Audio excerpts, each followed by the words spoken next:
I want you to imagine a politician who's facing a moral dilemma. They're trying to decide whether or not to support a bill to reduce carbon emissions. Now, they believe that reducing emissions would be a good thing. However, this bill conflicts with the interests of one of their biggest donors, so signing it could mean losing funding.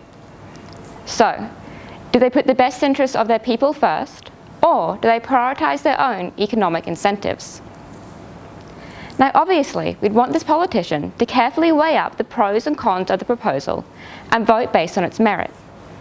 But what if I told you that instead of doing that, they recall a time they recently donated to charity and use that as an excuse to put their self-interest first?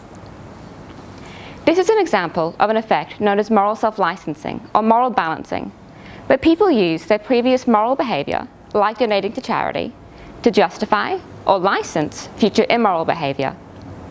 This essentially means that immoral acts can be performed as long as they're appropriately balanced out by moral ones.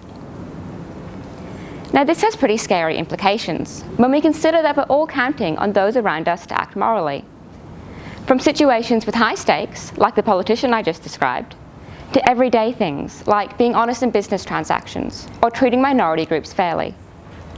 We want to be able to trust that others in our community will do the right thing consistently and not act out of self-interest because they feel like they deserve it.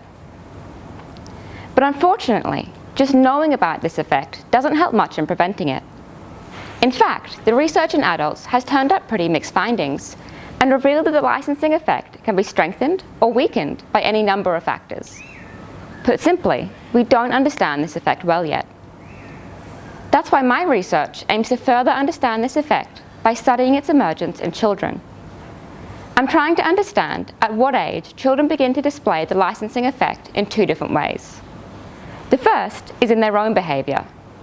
I put children in a situation where a puppet needs their help and change it so the child will either help or not help.